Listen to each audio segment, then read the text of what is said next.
إن الحمد لله نحمده ونستعينه ونستغفره ونعوذ بالله من شرور أنفسنا ومن سيئات أعمالنا من يهده الله فلا مضل له ومن يضلل فلا هادي له وأشهد أن لا إله إلا الله وحده لا شريك له وأشهد أن محمدا عبده ورسوله يا أيها الذين آمنوا اتقوا الله حق تقاته ولا تموتن إلا وأنتم مسلمون يا أيها الناس اتقوا ربكم الذي خلقكم من نفس واحدة وخلق منها زوجها وبث منهما رجالا كثيرا ونساء واتقوا الله الذي تساءلون به والأرحام إن الله كان عليكم رقيبا يا أيها الذين آمنوا اتقوا الله وقولوا قولا سديدا يصلح لكم أعمالكم ويغفر لكم ذنوبكم ومن يطع الله ورسوله فقد فاز فوزا عظيما أما بعد فإن خير الحديث كتاب الله وخير الهدي هدي محمد صلى الله عليه وسلم وشر الأمور محدثاتها وكل محدثة بدعة وكل بدعة ضلالة وكل ضلالة في النار أعوذ بالله من الشيطان الرجيم بسم الله الرحمن الرحيم ولا تسبوا الذين يدعون من دون الله فيسبوا الله عدوا بغير علم كذلك زينا لكل أمة عملهم ثم إلى ربهم مرجعهم فينبئهم بما كانوا يعملون. اسلامی بھائیوں، عزیز ساتھیوں،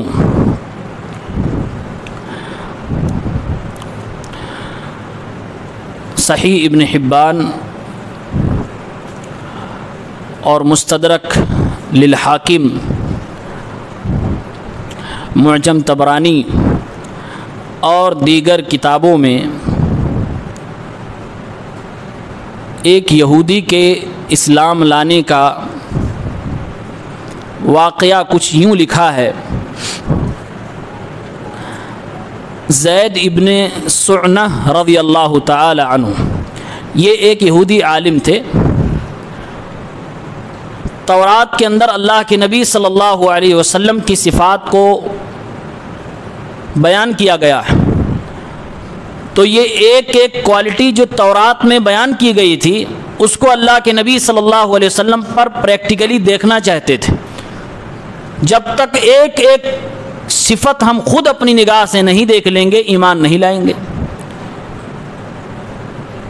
تورات میں ایک جگہ اللہ کے نبی صلی اللہ علیہ وسلم کے بارے میں یہ بھی لکھا تھا اخلاق کے حوالے سے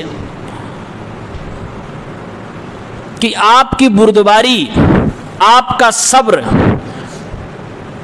آپ کا حلم آپ کے غصے پہ غالب ہوگا، اور جتنا آپ کو غصہ دلانے کی کوشش کی جائے گی کبھی آپ آپے سے باہر نہیں ہوں گے. جتنا ہی آپ کے ساتھ ایسا اسلوب اختیار کیا جائے کہ آپ کو ورغلایا جا سکے اتنا ہی آپ نرم ہوتے چلے جائیں گے. یہ ہمارے نبی کی خوبی تورات میں لکھی تھی. زید ابن سعنہ رضی اللہ تعالیٰ عنہ جو اس وقت یہودی تھے، کا جو باقی خوبیاں ہیں وہ تو سب مجھے نظر آ رہی ہیں، لیکن یہ والی کوالٹی ابھی مجھے نظر نہیں آئی. میں خود پریکٹیکل اس کو کرنا چاہتا ہوں. موقع کی تلاش میں تھے، مدینے میں رہتے تھے، صحابہ کرام کا مجمع لگا تھا.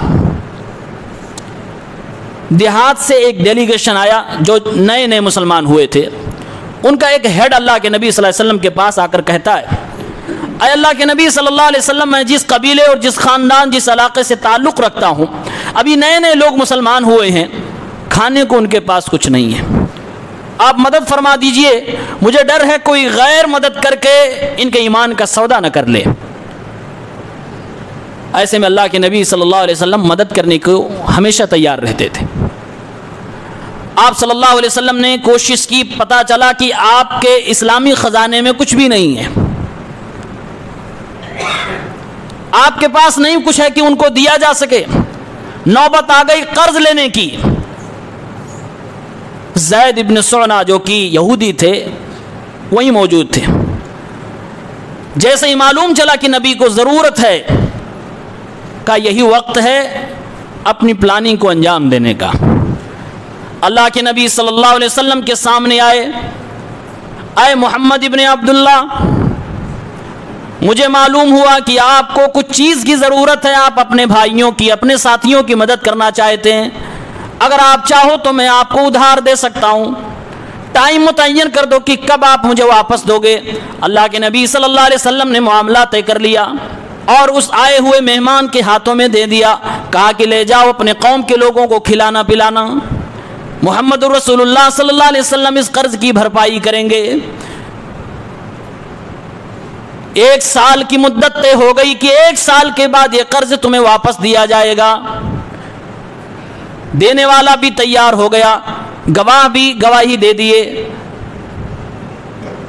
اب جیسے ہی 1 مہینہ 2 مہینہ گزرا ہی تھا، اللہ کے نبی صلی اللہ علیہ وسلم اپنے صحابہ کرام کے مجمع میں تشریف فرمائے۔ یہ یہودی شخص اپنے اسی منصوبے کو تکمیل دینے کے لیے مجمع میں اللہ کے نبی صلی اللہ علیہ وسلم کے پاس آ کر کہتا ہے، یا محمد ادی ما علیک من حق و دین، اے محمد میرا جو تمہارے اوپر قرض ہے وہ مجھے ادا کر دو۔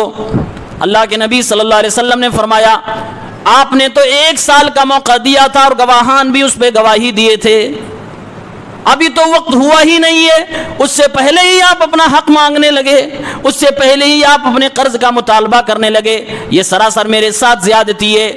وہ طیش میں آ کر اللہ کے نبی صلی اللہ علیہ وسلم کو غصہ دلانا چاہ رہا ہے، اے محمد مجھے معلوم ہے تمہارا پورا کا پورا خاندان بنو مطلب اسی طرح سے ٹال مٹول کرنے والا ہے، تم لوگ کبھی کہاں کسی کو ٹائم پر کوئی چیز واپس کرتے ہو، تم تو ایسے ہو ہی، تمہارا خاندان و قبیلہ تو اسی طرح سے ہے۔ اللہ کے نبی صلی اللہ علیہ وسلم کو بھرے مجمع میں ذلیل کرنے لگا، غصہ دلانے لگا۔ مجمع میں آدمی کو غصہ جلدی آتا، اگر اکیلے میں ڈانٹو تو ہو سکتا ہے کہ تھوڑا کمپرومائز کر لے، لیکن مجمع میں، اور وہ بھی اپنے فالوورز کے سامنے، ناقابل برداشت۔ پیارے پیغمبر صلی اللہ علیہ وسلم خاموشی سے اس کو سن رہے ہیں۔ عمر فاروق رضی اللہ تعالیٰ عنہ دائیں بائیں ہیں، زید ابن سعنا رضی اللہ تعالیٰ عنہ جو کہ ابھی یہودی ہیں، ان کی نظر حضرت عمر فاروق پہ پڑتی ہے۔ عمر فاروق رضی اللہ تعالیٰ عنہ اپنی نگاہوں سے اس یہودی کو گھورنے لگے کہ تم میری موجودگی میں میری نبی کی شان میں کیسی کیسی باتیں کہہ رہے ہو۔ اللہ کے نبی صلی اللہ علیہ وسلم کے اشارے کا انتظار کرنے لگے۔ عمر فاروق نے فرمایا، اے اللہ کے نبی اجازت دیجئے میں گستاخ کے سر کو اس کے تن سے جدا کر دوں۔ پیارے پیغمبر نے حضرت عمر فاروق سے فرمایا، اے عمر بہتر تو یہ تھا کہ تم مجھ سے کہتے، اے اللہ کے نبی ادائیگی میں حسن اختیار کیجئے، اور اس سے کہتے کہ مانگنے میں حسن اختیار کرے، اس کا میرے اوپر حق ہے۔ ہاں ٹائم 1 سال کا تھا، یہ وقت سے پہلے آ گیا، اس کی یہ غلطی ہے۔ اللہ کے نبی صلی اللہ علیہ وسلم کی شان میں برابر گستاخی کیا جا رہا، میرے نبی کے چہروں پہ تبسم بکھرتی چلی جا رہی ہے، آپ صلی اللہ علیہ وسلم اتنا ہی مسکراتے جا رہے ہیں۔ اللہ کے نبی نے عمر فاروق رضی اللہ تعالیٰ عنہ سے فرمایا، اے عمر محمد الرسول اللہ کا آرڈر ہے، دیکھو بیت المال میں خزانے میں اگر وہ چیز موجود ہے جس سے اس کا قرض ادا کیا جا سکے تو اس کا قرض ادا کر دو، اور ہاں عمر یاد رکھو اگر زائد چیزیں موجود ہیں تو جتنا اس نے دیا تھا اس سے زیادہ اس کو دے دینا، کیونکہ مشکل وقت میں ہمارے کام آیا تھا۔ حضرت عمر حیران، معاملہ کیا ہے؟ وہ یہودی حضرت عمر فاروق کے ساتھ خزانے کی طرف بڑھا۔ عمر فاروق رضی اللہ تعالیٰ عنہ اپنے جذبات پر، احساسات پہ کنٹرول کیے ہوئے ہیں، کیونکہ نبی کریم صلی اللہ علیہ وسلم کا فرمان آ گیا۔ حضرت عمر نے اللہ کے نبی کے حکم کی تعمیل میں اس کا قرضہ واپس کر دیا اور زیادہ بھی دیا، اس کے احسان کا بدلہ احسان سے کیا۔ اب حضرت زید ابن سعنا کہنے لگے، عمر فاروق کیا آپ کو معلوم ہے میں نے یہ سب کیوں کیا؟ کہا نہیں، کہا تورات میں میں نے پڑھا، تورات میں مجھے یہ چیز ملی تھی کہ محمد جو آخری پیغمبر ہوگا اس کی ایک صفت یہ ہوگی کہ اس کا غصہ اس کے صبر پر بھاری نہیں ہونے پائے گا، جتنا اس کو غصہ دلاؤ گے اتنا ہی وہ کھلتا چلا جائے گا، مسکراتا چلا جائے گا، برداشت کی چھمتا اس میں بڑھتی چلی جائے گی۔ میں اسی چیز کو آزمانا چاہ رہا تھا، آج میں نے اپنی نگاہوں سے محمد عربی کے چہرے کو دیکھا ہے اور بہت باریکی سے بہت قریب سے ان کے چہرے کو پڑھا ہے، میں نے پوری کوشش کر لی کہ ان کو غصہ دلاؤں، لیکن محمد ایک ایسے پیغمبر ہیں کہ سچ فرمایا گیا تورات میں، اور میں نے تمہارے نبی کو محمد الرسول اللہ صلی اللہ علیہ وسلم کو سچا پایا، جتنا انہیں غصہ دلایا گیا اتنا وہ مسکراتے چلے گئے، اور میں نے ساتھ احسان بھی کیا، جبکہ غلطی میری ہے، میں نے خود یہ معاملہ طے کیا تھا کہ 1 سال کے بعد قرض لینے آؤں گا، میں 1-2 مہینے کے بعد ہی چلا آیا، غلطی میری ہے، بھرے مجمع میں ذلیل میں نے کرنے کی کوشش کی ہے، لیکن محمد الرسول اللہ صلی اللہ علیہ وسلم نے مجھے معاف فرمایا، بلکہ میرے قرض کو واپس کرنے کے ساتھ ساتھ تمہیں حکم دیا کہ تم زیادہ کر کے دو۔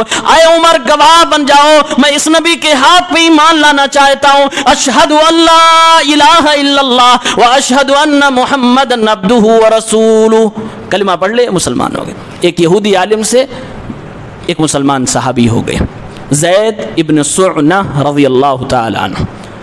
اس واقعے سے، حالانکہ اس واقعے کی سند پر علماء محدثین نے کلام کیا ہے، لیکن اخلاق مصطفیٰ اس سے ہمیں ملتا ہے، اور آج کے موجودہ سچویشن میں ہمارے لیے بہت بڑی عبرت کی چیز اس واقعے کے اندر ہے۔ ہمارے نبی کی زندگی ہمارے لیے آئیڈیل ہے، نمونہ ہے۔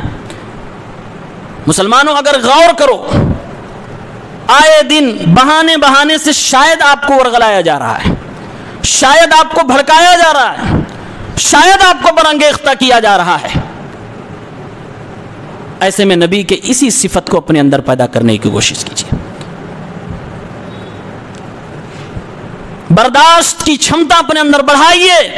میرے نبی کریم صلی اللہ علیہ وسلم نے فرمایا، انما الشدید الذی یملک نفسہ عند الغضب، طاقتور انسان وہ ہے جو غصے کے وقت میں اپنے آپ پر قابو پا لے۔ آج بہانے سے مسلمانوں کو ٹھیس پہنچائی جا رہی ہے، کبھی ہمارے نبی کی شان میں گستاخی کی جا رہی ہے اور برملا کیا جا رہا ہے، شاید کچھ مسلمان برانگیختہ ہو کر ایکشن لیں، پھر اسی بہانے سے ان کے اوپر کارروائی کی جائے۔ کبھی آپ کے حالات پر اسی طریقے سے ناجائز کنٹرول پانے کے لیے آپ کو برانگیختہ کیا جائے، کبھی آپ کو گالیاں دی جا سکتی ہیں، کبھی آپ کے نبی کی شان میں گستاخی، کبھی آپ کی مسجدوں کو نشانہ بنایا جا سکتا ہے۔ یہ سب بہانے سے ہو سکتا ہے کچھ شر پسند عناصر آپ کے ساتھ ایسا کرنے کو سوچ رہے ہوں۔ ایسے میں ہمیں اپنے نبی کی سیرت پہ عمل کرتے ہوئے اپنے آپ کو بچا کے رکھنا ہے، اور ان کے اس منصوبے پہ ان کو کامیاب نہیں ہونے دینا ہے۔ آپ کو ورغلایا جا رہا، آپ نہ ورغلائیے، اپنے آپ کو کنٹرول میں رکھیے، برداشت کریے، اور جب معلوم ہو جائے کہ اگلے کی نیت یہی ہے کہ تم ہاتھ اٹھاؤ ہم توڑ کے رکھ دیں گے، تو ایسے میں تو بھائی واجب کے حکم تک ہے کہ آپ برداشت کرو۔ اور جب میڈیا نہیں تھا، ایک شہر میں کچھ ہوتا تھا 100 کلومیٹر دور شاید پتہ چل جائے، معاملات اتنے نہیں پھیلتے تھے، اب میڈیا کا دور ہے، اب ایک ایک انسان کے ہاتھ میں خبروں کو فارورڈ کرنے کا حق ہے، موجود ہے۔ اس کی تباہی سے وہ آگ جو جنگل میں منٹوں میں لگتی تھی اب سیکنڈوں میں لگ جاتی ہے۔ ایسے میں قرآن کریم ہمیں ہدایت دیتا ہے، یا ایھا الذین آمنوا ان جاءکم فاسق بنبأ فتبینوا، اے ایمان والو تمہارے پاس اگر کوئی فاسق انسان، غلط انسان خبر لے کر آئے تو اس کی تحقیق کر لیا کرو۔ ان تصیبوا قوما بجہالۃ فتصبحوا علی ما فعلتم نادمین، اس خبر پر یقین کر کے اگر تم نے ایکشن لے لیا، ہو سکتا ہے تم نے غلط قدم اٹھا لیا، وہ خبر ہی جھوٹی تھی، وہ افواہ تھی، وہ پروپیگنڈا تھی، وہ آپ کو ورغلانے کے لیے بات کہی گئی تھی، اور تم نے کوئی ایسا ایکشن لے لیا کہ بعد میں تمہیں پچھتانا پڑے۔ اس لیے قرآن کہتا فتبینوا، ہر بات کو تحقیق کر لیا کرو۔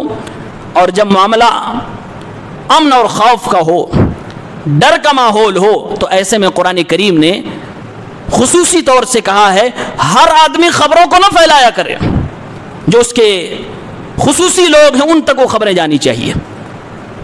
سورہ نساء کی آیت نمبر 83 میں جنگ کے پس منظر میں اللہ تعالیٰ نے بیان کیا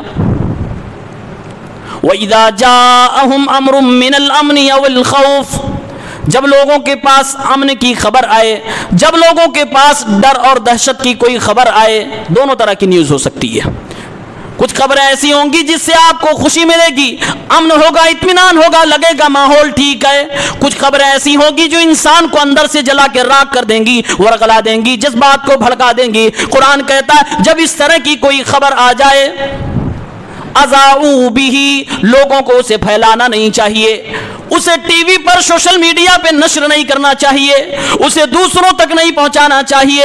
وَلَوْ رَدُّوهُ إِلَى الرَّسُولِ وَإِلَى أُولِي الْأَمْرِ مِنْهُمْ، اگر اس خبر کو رسول تک پہنچا دیا جائے، اس زمانے میں جب رسول تھے، یا پھر اولی الامر حکمرانوں تک پہنچا دیا جائے، پرشاسن تک پہنچا دیا جائے، تو شاید اس کا کچھ حل نکل سکے، لیکن پبلک پلیٹ فارم پہ اس کو نہ بیان کیا جائے، لیکن لوگوں کے اندر اس کو نہ پھیلایا جائے۔ لَعَلِمَهُ الَّذِينَ يَسْتَنبِطُونَهُ مِنْهُمْ، ان خبروں کی جانچ اور تحقیق کرنے والے جو لوگ ہوا کرتے ہیں وہ اس کی تہ میں پہنچیں گے اور معاملہ سچائی کے ساتھ انجام پذیر ہو جائے گا۔ ایک ایک آدمی اس میں انوالو نہیں ہوگا، نقصان ہلکا ہو جائے گا، جلدی سے قابو پایا جا سکے گا۔ یہ قرآن کریم نے گائیڈ لائن دی ہے، آج اس پہ عمل ہونا چاہیے۔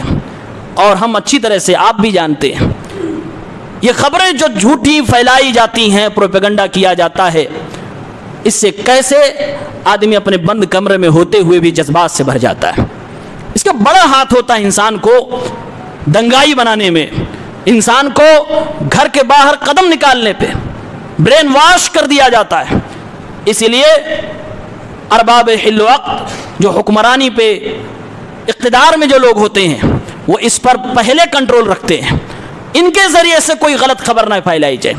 ہمارے اور آپ کے شہر میں ہوا، اور پولیس کا وہ قدم سراہنیہ ہے کہ انہوں نے خود آ کر ایک شارٹ ویڈیو میں بتایا کہ یہ جو افواہیں پھیلائی جا رہی ہیں غلط ہے، اس میں صحیح بات یہ ہے اور اتنے کا مرڈر ہوا ہے، تعداد بتا دی، صحیح بات بتا دی، ورنہ کیسے کیسے پھیلایا جا رہا تھا، نہ جانے کون لوگ اس کے پیچھے تھے اور کیا کرنا چاہتے تھے، کس کو ورغلانا چاہتے تھے، کہاں کہاں فساد کرانا چاہتے ہیں۔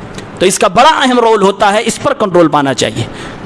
لیکن ہمیں اور آپ کو بھی ذاتی طور سے اس طرح کی چیزوں پر آنکھ بند کر کے بھروسہ نہیں کرنا چاہیے، تحقیق ہونی چاہیے، مزاج اپنا تحقیقہ نہ ہو۔ یہ سب قرآن نے ہمیں اور آپ کو سکھایا ہے۔ قرآن نے اور بھی کہا کہ جب معاملہ ایسا ہو جائے کہ وقت کا فرعون اپنی فرعونیت پہ اتارو ہو جائے، تو تمہارے لیے اس وقت بھی قرآن کریم میں ہدایت موجود ہے۔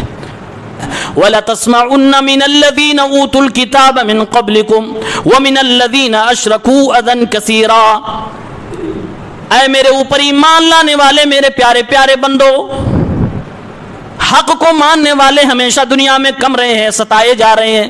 وَمَا نَقَمُوا مِنْهُمْ إِلَّا أَن يُؤْمِنُوا بِاللَّهِ الْعَزِيزِ الْحَمِيدِ، اللہ پر ایمان لانا اس دنیا کے اندر سب سے بڑا جرم ہے، اس جرم کی بنیاد پر تم کو ستایا جائے گا۔ اللہ رب العالمین نے فرمایا تم ضرور سنو گے ان لوگوں کی زبان سے جن کو کتاب دیا گیا تم سے پہلے، ان لوگوں کی زبان سے جو شرک کرتے ہیں، اذن کثیرہ، بڑی تکلیف دہ باتیں تم کو کہیں گے، تمہارے نبی کی شان میں گستاخی کریں گے، تمہارے انبیاء کی، تمہارے معزز شخصیات کی شان میں گستاخی کریں گے۔ اللہ نے فرمایا ان تصبروا وتتقوا فإن ذلك من عزم الامور، اے میرے بندو اگر تم نے صبر کر لیا، تقوی اختیار کر لیا، اپنے رب کی طرف لو لگا لی، تو یہ تمہارے لیے کامیابی کی ضمانت ہو جائے گی۔ یہی تمہاری ہمت کی بات ہے کہ اس طرح کے حالات میں تم اپنے اللہ کے قریب آ جاؤ۔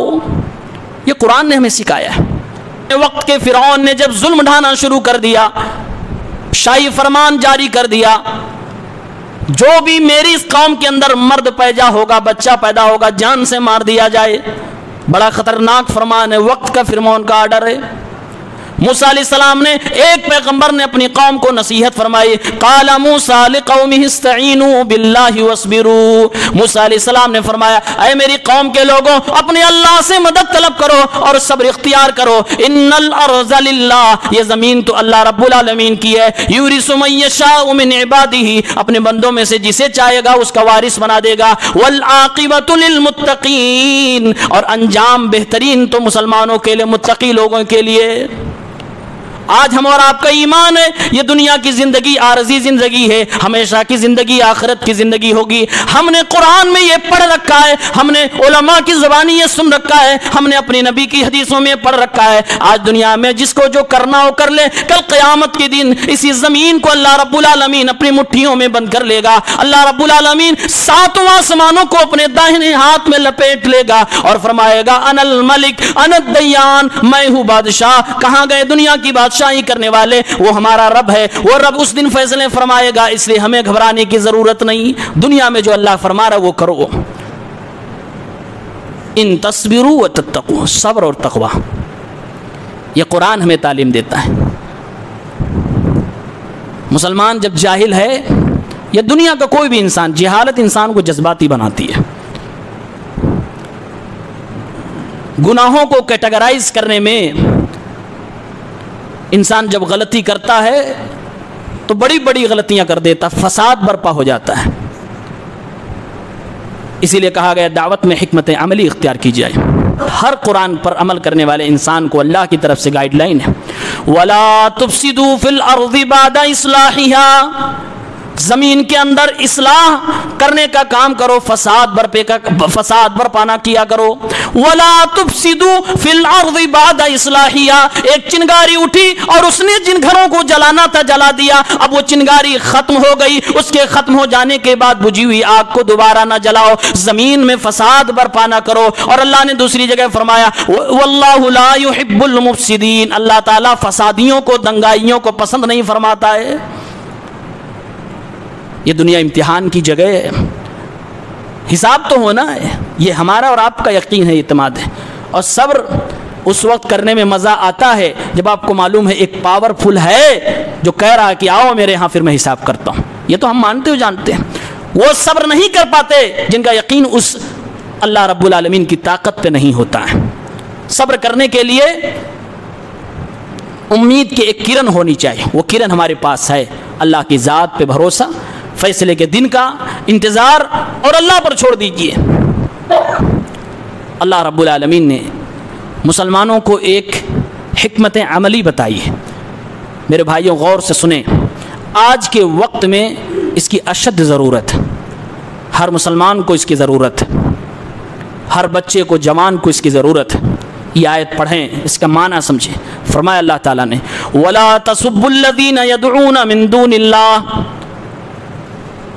ان لوگوں کو تم گالیاں نہ دو، ان لوگوں کے خلاف زبانیں نہ کھولو، ان لوگوں کو برا بھلا نہ کہو جن کو لوگ پوجتے ہیں، غیر اللہ کی، معبودان باطلہ کی بات اللہ فرما رہا ہے، معبودان باطلہ کو گالیاں نہ دو، فَيَسُبُّ اللَّهَ عَدْوًا بِغَيْرِ عِلْمٍ، کیونکہ ماحول ایسا ہے کہ تم نے اگر کچھ بھی کیا تو اس سے کہیں زیادہ تمہارے رب کو گالیاں دی جائیں گی، اس سے کہیں زیادہ تمہارے نبی کو گالیاں دی جائیں گی، اس سے کہیں زیادہ تمہاری عورتوں کو بیوہ بنایا جائے گا، اس سے کہیں زیادہ تمہارے بچوں کو یتیم بنا دیا جائے گا۔ اس لیے اللہ فرماتا ہے اے میرے بندو وَلَا تَسُبُّوا الَّذِينَ يَدْعُونَ مِن دُونِ اللَّهِ، جس رب کی تم عبادت کر رہے ہو وہی رب تمہیں فرما رہا ہے کہ تم ان لوگوں کو گالیاں نہ دو جس کی لوگ عبادت کیا کرتے ہیں۔ میرے بھائیو سنو اور بات سمجھو تو صحیح، وہ رب العالمین جو شرک کو کسی قیمت پہ برداشت کرنا نہیں چاہتا وہی رب ہمیں حکم دیتا ہے، کیونکہ اللہ رب العالمین ہم سے زیادہ محبت کرتا ہے، ہماری جانوں سے زیادہ محبت کرتا ہے، ہمارے آل اولاد سے زیادہ ہمیں اللہ چاہتا ہے۔ اللہ فرما رہا ہے انہیں گالیاں نہ دو ورنہ وہ تمہارے رب کو گالیاں دیں گے۔ اگر تم نے پہلا قدم اٹھایا غلط اور اس کے ریئیکشن میں تمہارے خلاف قدم اٹھا لیا گیا تو ذریعہ تو تم بن جاؤ گے۔ اللہ سکھا رہا ہے ایسی حرکت مت کرنا۔ اور آگے فرمایا كَذَلِكَ زَيَّنَّا لِكُلِّ أُمَّةٍ عَمَلَهُمْ، ہر امت کو اس طرح سے ہم نے عمل دے رکھے ہیں، شیطانوں کے ذریعے سے ان کے اعمال ان کے لیے اچھے بنا دیے گئے، وہ اپنی شرک کی دنیا میں مست نظر آئیں گے۔ اللہ فرما رہا ہے یہ سب ان کے لیے مقدر میں ہے۔ ثم الى ربهم مرجعهم، اے میرے بندو بھولنا نہیں، تم کو بھی ان کو بھی میرے پاس ایک دن پلٹ کے آئے گا۔ فَيُنَبِّئُهُم بِمَا كَانُوا يَعْمَلُونَ، تمہیں بھی انہیں بھی میرے پاس پلٹ کے آنا ہوگا، پھر میں بتاؤں گا کس نے دنیا میں کیا کیا ہے۔ فیصلہ تو میرے پاس انصاف کے ساتھ ہونے والا ہے، بس دنیا میں تم میری بات مان لو۔ وَلَا تَسُبُّوا الَّذِينَ، غلط حرکت نہ کرنا۔ یہ قرآن نے تعلیم دی ہے۔ قرآن کریم میں اللہ تعالیٰ نے بھی ارشاد فرمایا انہ من قتل نفسا بغیر نفس او فساد فی الارض فکأنما قتل الناس جميعا، اگر دنیا کے کسی بھی انسان نے کسی بھی انسان کو، ایک انسان کو بھی ناجائز قتل کر دیا، مرڈر کر دیا، اس نے ساری دنیا کو قتل کرنے کے برابر گناہ کیا۔ ومن احیاها فکأنما احیا الناس جميعا، اور جس نے کسی ایک انسان کی جان بچا لی اس نے ساری دنیا کی جان بچا لی۔ یہ اسلام ہمیں رول دیتا ہے، قانون دیتا ہے، ناجائز کسی پر بھی ہم ہاتھ نہیں اٹھا سکتے، قانون کو اپنے ہاتھ میں نہیں لے سکتے۔ اسلام نے ہمیں تو وہ بھی تعلیم دی ہے۔ سنن نبی داؤد کتاب السنہ 4772 میں اللہ کے پیغمبر جناب محمد عربی صلی اللہ علیہ وسلم ارشاد فرماتے ہیں من قتل دون ماله فهو شہید ومن قتل دون اہلہ ودون دمہ ودون دینہ فهو شہید۔ جس شخص کو اس کے مال کے ڈیفنس میں قتل کر دیا جائے، جس شخص کو اپنے گھر بار اہل و عیال کی حفاظت کرنے میں قتل کر دیا جائے، اور جس شخص کو اپنی جان کی حفاظت کرنے میں قتل کر دیا جائے، اپنے دین کی حفاظت میں قتل کر دیا جائے، وہ اللہ کے ہاں شہیدوں کے درجہ میں ہوگا، وہ شہادت کا درجہ اللہ رب العالمین کے یہاں پائے گا۔ میرے بھائیوں، اسلام کی تعلیمات واضح ہیں، ایک بات دماغ میں رکھیں، اللہ کی قسم ہے اسلام چاہتا ہے کہ جو اسلام کو ماننے والا ہو، امن پسند ہو، وہ شانتی کو پسند کرنے والا ہو، وہ لڑائی جھگڑے والا انسان نہیں ہوتا ہے۔ ہم تو قرآن میں پڑھتے ہیں کہ اللہ رب العالمین فرما رہا ہے فَلْيَعْبُدُوا رَبَّ هَذَا الْبَيْتِ، اس گھر کے رب کی عبادت کرو، الَّذِي أَطْعَمَهُم مِّن جُوع، جو رب بھوکوں کو کھلاتا ہے، بھوکمری میں انسان کو روزیاں دیتا ہے، وَآمَنَهُم مِّن خَوْفٍ، اور دہشت اور خوف کے ماحول میں انسان کو امن عطا فرماتا ہے، دلوں کو اطمینان اور سکون عطا فرماتا ہے۔ نعمت ہمارے لیے ہمارے لیے نعمت ہے رب العالمین کی طرف سے، ہم کب اس کو بھنگ کرنا چاہیں گے؟ اسلام اور مسلمان کبھی شانتی کے خلاف، امن کے خلاف نہیں ہوتا ہے، ہونا بھی نہیں چاہیے۔ قرآن کریم نے سخت ایکشن لیا ہے ان لوگوں کے خلاف جو لوگ زمین میں فساد برپا کرنا چاہتے ہیں۔ قرآن کریم نے سورہ ممتحنہ آیت نمبر 8 9 پڑھیں، غیر مسلموں کے ساتھ رہنے کا اصول بتایا ہے۔ ہمارے نبی کیا کفار کے ساتھ، مشرکین کے ساتھ زندگی نہیں گزارے؟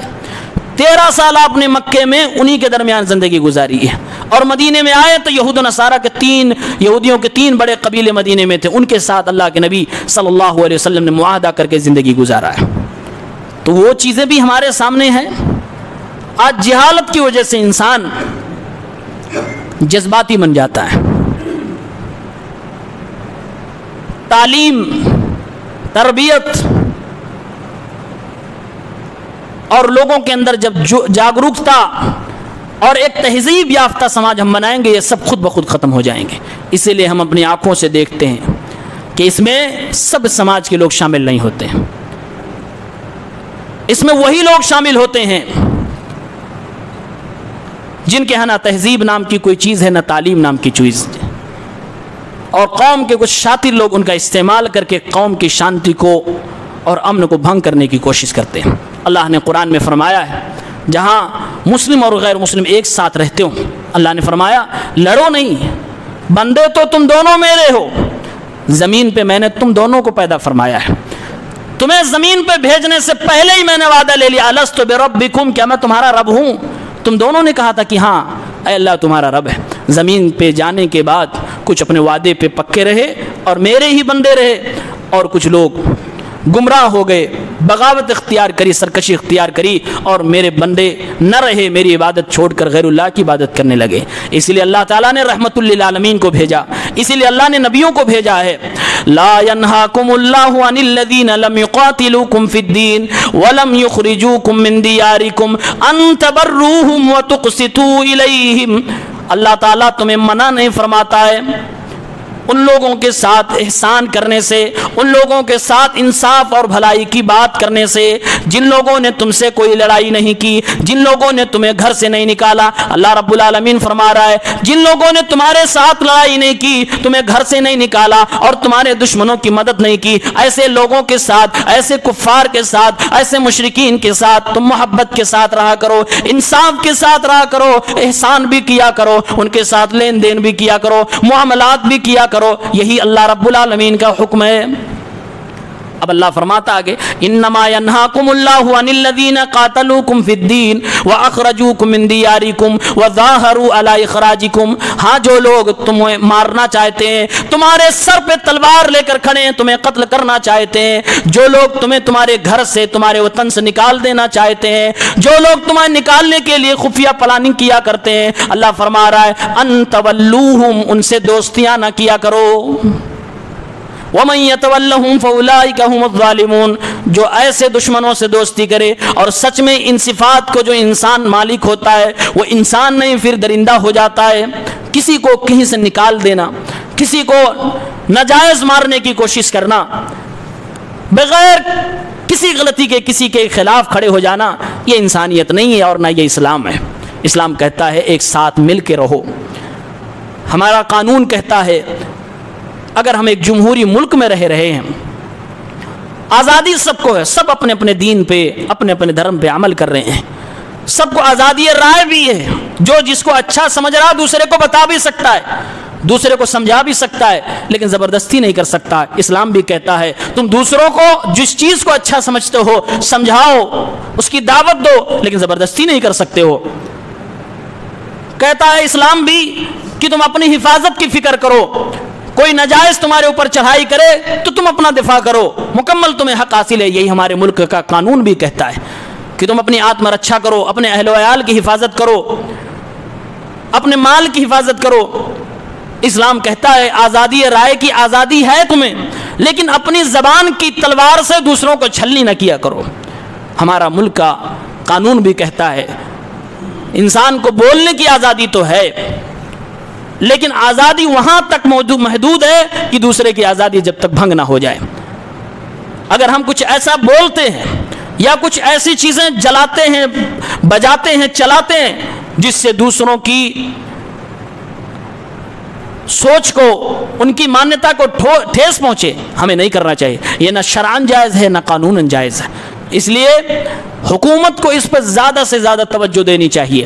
آج جس کو ہم معمولی سمجھتے ہیں، یہ سوشل میڈیا پہ 2 منٹ کے گانے، 2.5 منٹ کے گانے، 3 منٹ کے گانے، 5 منٹ کے گانے، جس کو کوئی توجہ نہیں دینا چاہتا، آج جگہ جگہ سوشل میڈیا کا انفلوئنسر بننے کی ہوا چلی ہے۔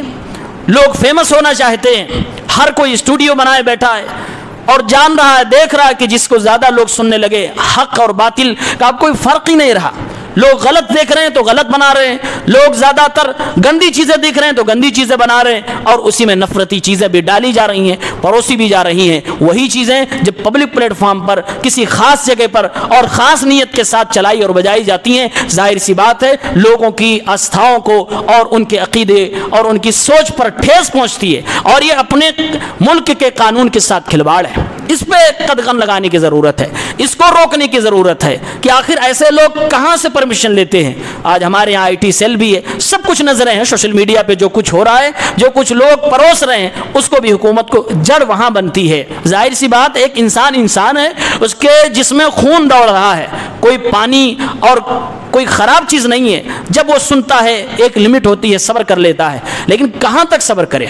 ہر اعتبار سے قرآن و سنت، علماء اور مذہبی پیشوا، دھارمک گرو سب سمجھاتے ہیں کہ صبر سے رہو، اطمینان سے رہو، اور ایک دوسرے کو اپنے ساتھ ملا کے رہو، یہ سب کی تعلیم ہے۔ لیکن سب لوگ کہاں مانتے ہیں دین دھرم گروؤں کی بات؟ سب لوگ کہاں مانتے ہیں مذہبی پیشواؤں کی بات؟ جب دین کے معاملے میں نہیں مانتے، ان سب معاملات میں کہاں مانیں گے؟ اور اس کے اوپر سے کچھ لوگوں کی منشا ہوتی ہے ایسا کچھ ہو جائے، اپنا والا تو ریزرو ہو جائے، تو پھر ایسے ماحول میں لوگوں کو سنبھال کے رکھنا بہت مشکل ہو جاتا ہے۔ ایسے میں حکومت ان چھوٹی چھوٹی چیزوں پہ بھی پابندی لگائے کہ جو سوشل میڈیا پہ اس طرح کی گندی چیزیں گانے کے نام پر اور نہ جانے کیا کیا چیزوں کے نام پر ڈالی جاتی ہیں، پھر اس کا مس یوز ہو کر اور لوگوں کو ورغلایا جاتا ہے۔ میرے بھائیوں، اس منبر رسول سے اپنے تمام مسلم بھائیوں کے ایک میسج و پیغام ہے، آپ گھبرائے نہیں، اللہ آپ کا ہے، رب العالمین آپ کو دیکھ رہا ہے، سن رہا ہے۔ اپنے آپ کو اللہ سے جوڑیے، اپنے آپ کو اللہ کے قریب کریے، کہیں ایسا نہ ہو رب العالمین مدد کرنا چاہتا ہو لیکن اس قابل ہی نہیں ہے کہ ہماری مدد کرے، ہم اس قابل ہے ہی نہیں کہ اللہ تعالیٰ ہماری مدد کے لیے کچھ خاص ذریعے پیدا فرمائے، ہمارے ہی لوگوں میں کچھ ابو طالب کھڑا کر دے، ہمارے ہی لوگوں میں کچھ غیر مسلموں کو ہمارا حمایتی بنا دے۔ اس لائق اپنے آپ کو بنائیں، اپنا اخلاق نرالا کریں، اپنے اللہ سے جڑیں، اور سب سے بڑی بات جذباتی بالکل نہ ہوں، کبھی بھی شانتی کو بھنگ کرنے کی کوشش نہ کریں۔ یہ اپنی شریعت میں کوئی کسی بھی پیمانے پر کسی بھی موڑ پر گنجائش ہے ہی نہیں کہ آپ قانون کو اپنے ہاتھ میں لو۔ سب سے زیادہ سب سماج، سب سے زیادہ تہذیب کی تعلیم اسلام دیتا ہے۔ اسلام ہمیشہ کہتا ہے کہ تم ایک قانون کے تحت ہو۔ ہم اور آپ تو مسلم اس کو کہتے ہی ہیں جو اپنے رب کے قانون کے ماتحتی میں زندگی گزارتا ہے۔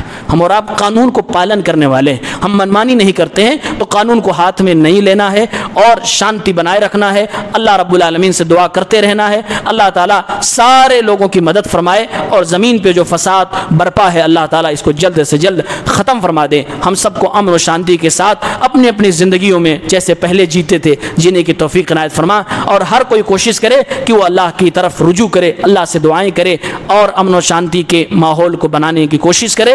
اللہ رب العالمین ہم سب کو اس کی توفیق عنایت فرمائے، آمین۔